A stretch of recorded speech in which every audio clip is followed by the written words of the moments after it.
Assalamualaikum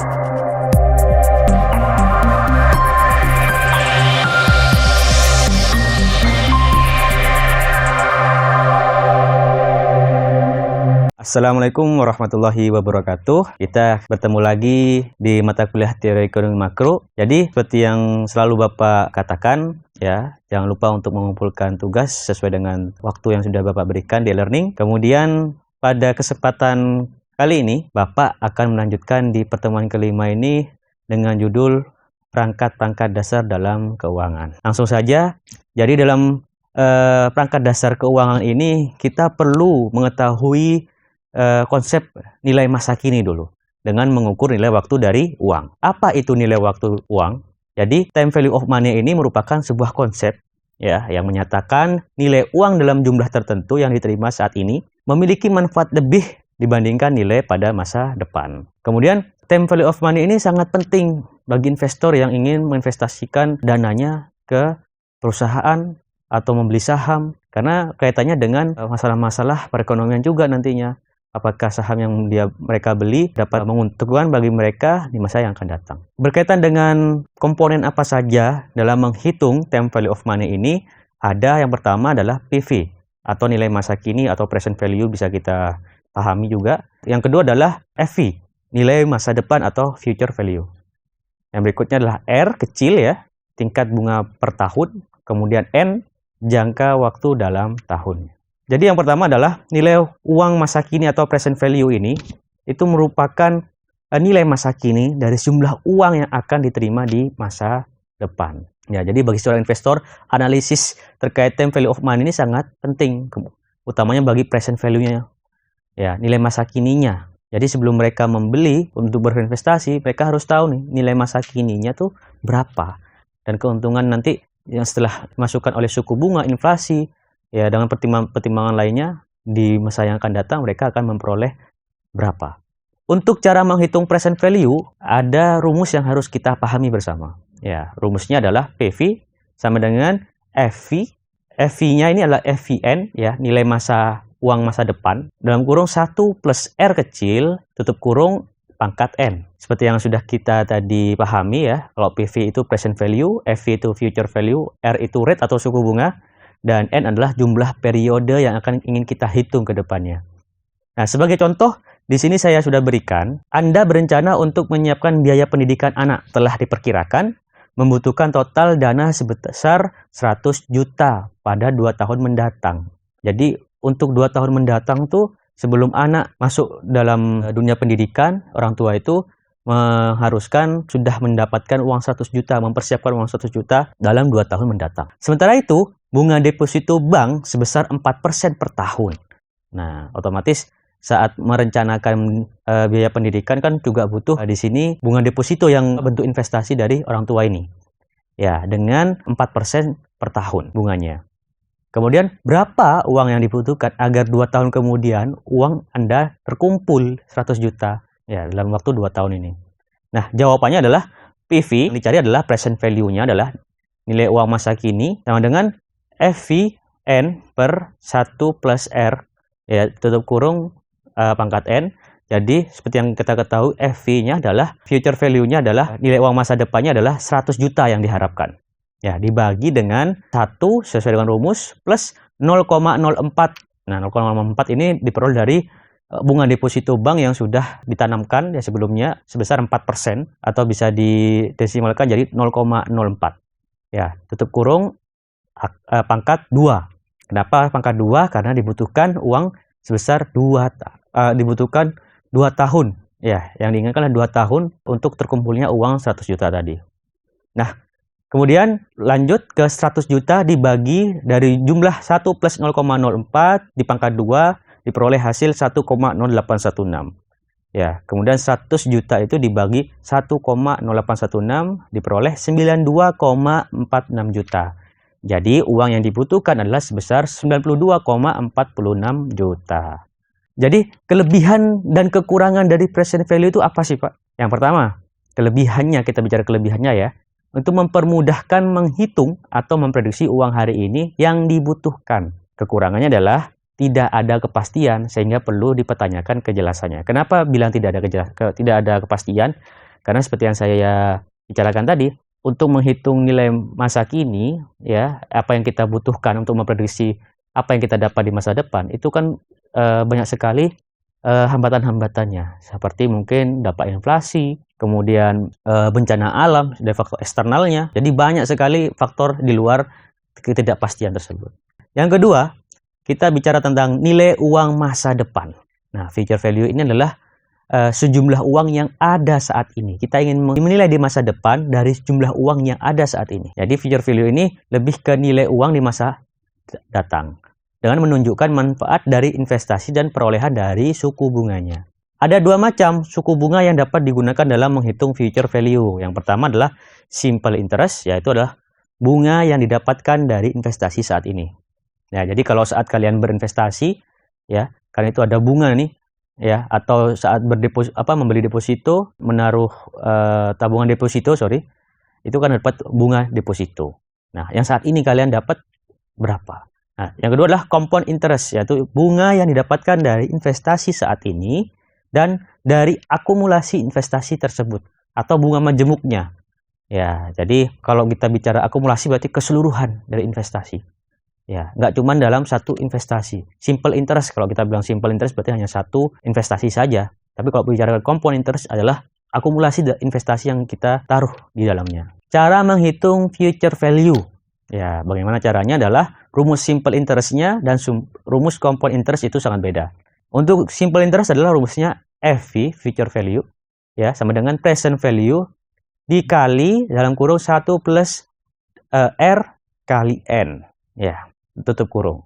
Untuk yang compound interest adalah future value sama dengan present value kali 1 plus R pangkat N. Yang ketiga adalah kita ingin mengenal dan mengelola resiko. Bagaimana caranya? Setelah kita tadi bicara tentang future value, present value, ya, sekarang kita harus mengetahui yang terpenting juga mengenal dan mengelola resiko yang kita akan dapat nantinya. Jadi resiko bisa didefinisikan sebagai kejadian yang merugikan atau kemungkinan hasil yang diperoleh menyimpang dari yang diharapkan. Yang kedua, resiko itu juga bisa dikelompokkan ke dalam resiko murni, yaitu resiko kemungkinan kerugian, tetapi kemungkinan keuntungan tidak ada. Dan resiko spekulatif, yaitu resiko di mana kita mengharapkan terjadinya kerugian dan juga keuntungan. Jadi sudah berharap bahwa kalau rugi akan seperti ini, kalau untung akan seperti ini. Kemudian terdapat berbagai jenis resiko. Namun dalam pembahasan ini kita biasanya menyebutnya dalam risiko keuangan lebih tepatnya. Biasanya risiko keuangan itu berkaitan dengan nilai tukar, pasar keuangan, suku bunga, kemudian likuiditas dan juga piutang.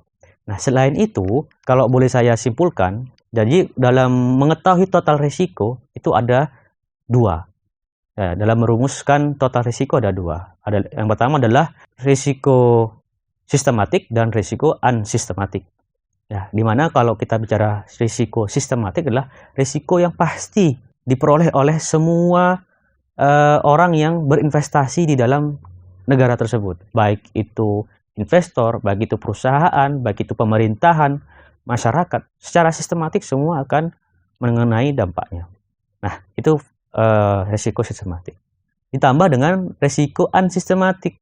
Nah, unsistematik ini adalah yang hanya diperoleh oleh beberapa investor atau beberapa perusahaan saja yang dalam hal ini yang salah dalam mengelola resikonya. Nah, itu adalah risiko unsistematik. Nggak semua orang atau nggak semua pemerintahan itu akan mendapatkan dampaknya. Jadi itu bisa dikatakan semuanya total resiko. Jadi bagaimana Pak mengelola resiko itu?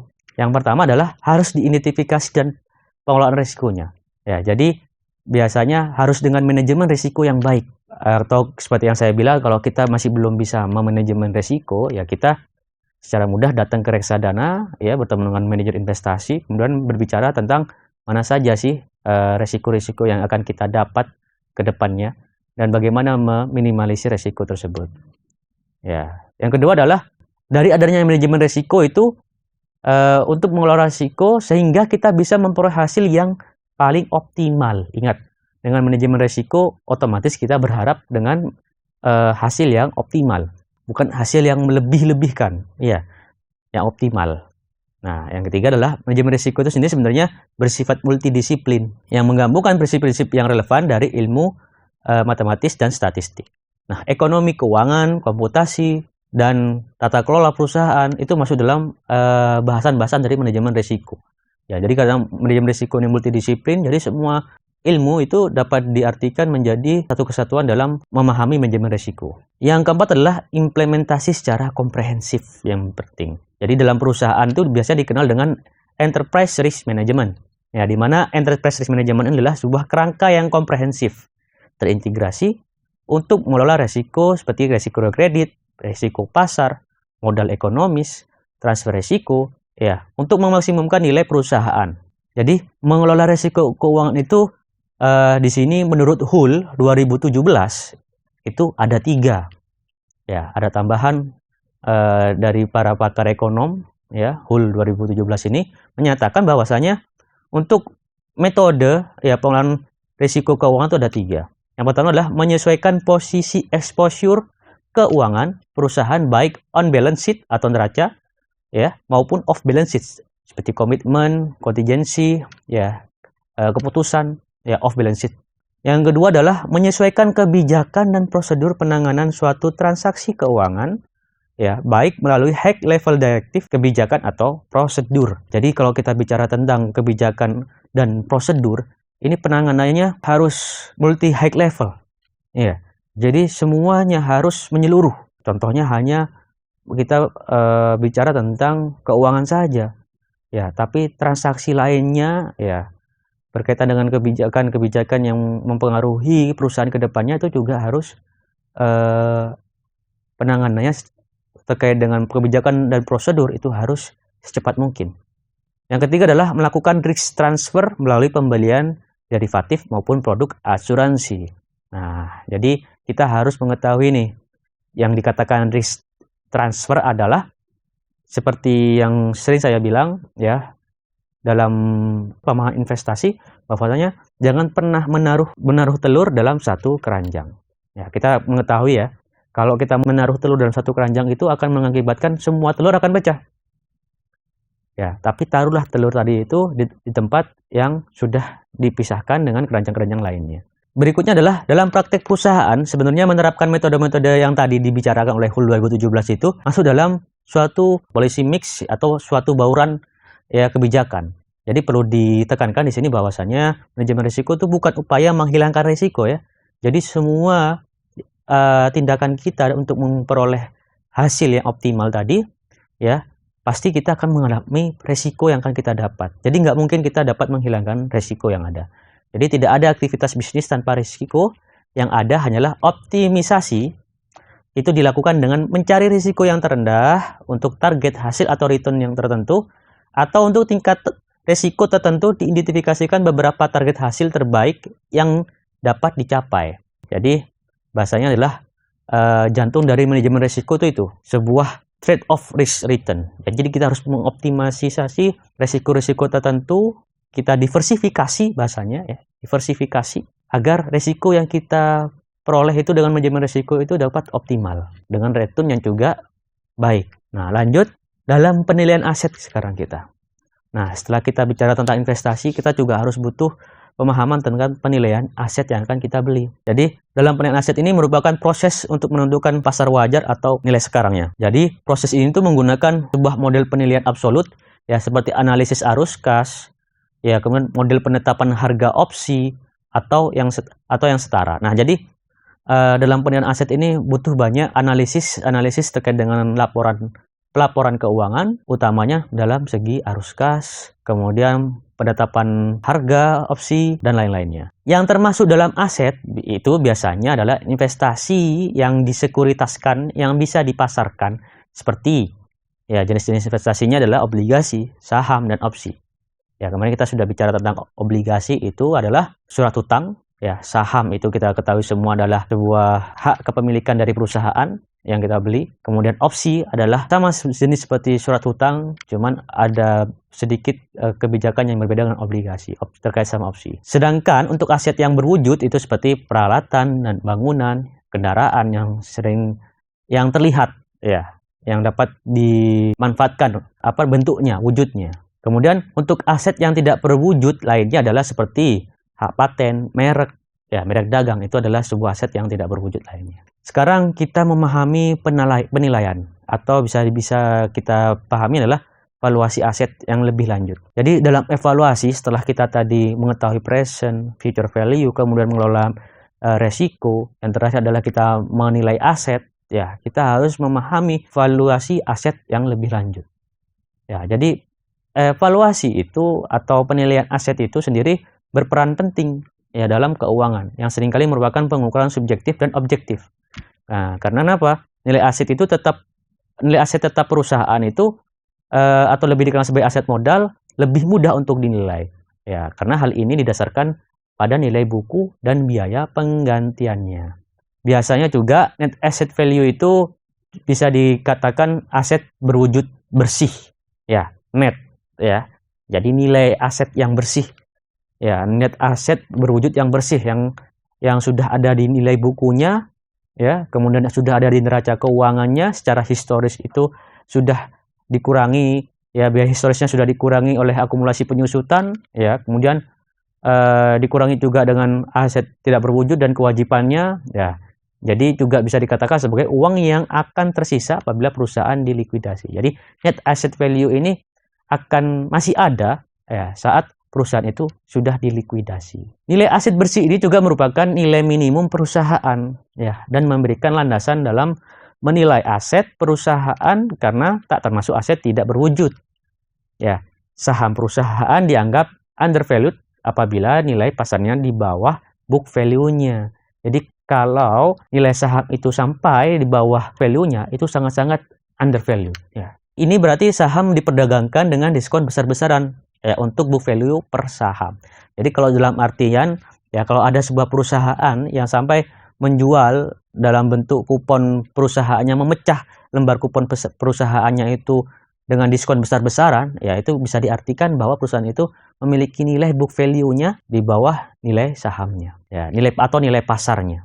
Ya, jadi jangan sampai perusahaan-perusahaan di Indonesia mengalami hal seperti ini. Berikutnya, Bapak akan memberikan sedikit kasus di sini. Ya, kasus ini yang ingin nanti saya minta kalian semua untuk diskusikan dan dibahas, kemudian kalian buat analisisnya. Ya, jadi ada satu kasus di sini. Ya, kaitannya dengan penyelidikan ya, ungkap rekayasa penilaian aset sawit milik Nur Hadi. Nah, jadi di sini ada sebuah kasus, ada perekayasaan penilaian aset. Apa yang dilakukan oleh Nur Hadi ini dengan cara merekayasa penilaian asetnya. Ya, akhirnya dilakukan penangkapan oleh penyidik. Nah, saya ingin kalian memahami berita tersebut, kemudian mendiskusikannya ya dengan kelompok, kemudian dikumpulkan di e-learning seperti biasa. Kumpulkan dengan waktu yang sudah ditentukan oleh Bapak. Oke, Bapak rasa sampai di sini dulu untuk pertemuan kelima ya. Untuk pertemuan berikutnya Bapak harap tugasnya sudah terselesaikan dan kita bisa melanjutkan ke pertemuan berikutnya. Oke, saya rasa sampai di sini dulu. Bapak akhiri pertemuan kali ini. Assalamualaikum warahmatullahi wabarakatuh.